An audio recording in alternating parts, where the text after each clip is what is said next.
আল্লাহর ওলি। আসলে আরবিতে ওনার নাম খদির, আমরা বাংলায় বলি খিজির। খদির মানে সবুজ। উনি যে কোনো জায়গায় বসলে ওখানে মরা গাছ লতা পাতা এগুলো সবুজ হয়ে যেত। অনুর্বর এলাকার উপর দিয়ে হেঁটে গেলে ওটা উর্বর হয়ে যেত। তো মুসা আলাইহিস সালাম একবার ওয়াজ করতেছেন এইভাবে বনি ইসরাইলের সামনে, খুতবা দিচ্ছেন। হঠাৎ এক লোক দাঁড়ায় বলে, ইয়া নবী আল্লাহ, মান আ'লামু ফিল আরদ, বর্তমান পৃথিবীতে সবচেয়ে জ্ঞানী কে? মুসা আলাইহিস সালাম বললেন, ফাকালা আনা, আমি। কি বললেন? উনি আসলে ভুল কিছু বলেন নাই, কারণ প্রত্যেক জামানার নবীকেই আল্লাহ তাআলা সবচেয়ে বেশি জ্ঞান দিয়ে পাঠান, কারণ তার কাছে ওহীর জ্ঞান আসে, অদৃশ্যের খবর আসে, ইলমুল গায়ব আসে। কিন্তু এই উত্তরটা আল্লাহ তাআলার পছন্দ হয় না।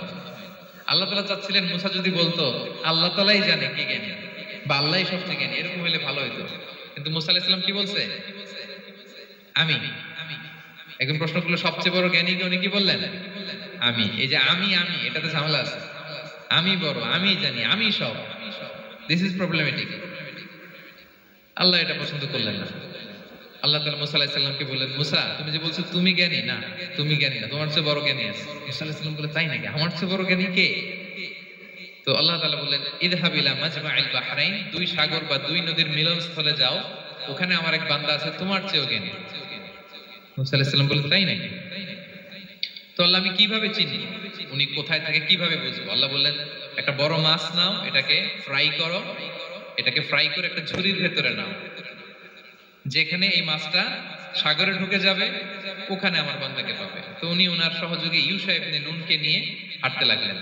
হাঁটতে হাঁটতে এক জায়গায় ক্লান্ত হয়ে পাথরের পাশে বিশ্রাম নিলেন। ওই পাথর থেকে আবার এক ধরনের পানি বের হয়, এই পানিটারে বলে আবে হায়াতের পানি, মাউল হায়াত, জীবন নদীর পানি। এই পানি কোনো মৃত প্রাণী বা বস্তুর গায়ে লাগলে ওটা জীবিত হয়ে যায়।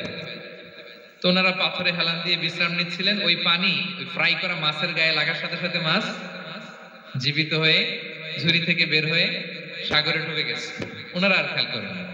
এরপর আবার হাঁটতে লাগলেন। হাঁটতে হাঁটতে যখন ক্লান্ত শ্রান্ত, তখন বলে, এই ইউশা, আমাদের ওই মাছ ফ্রাই মাছটা দাও, এখন খাই।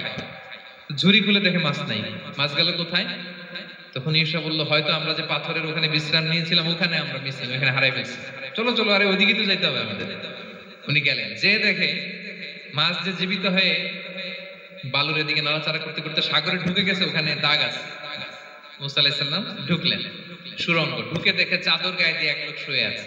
সালাম দিলেন, আসসালামু আলাইকুম। ওই লোক চাদর আর সরায় না, ভিতর থেকে বলতেছে, ওয়ালাইকুম আসসালাম।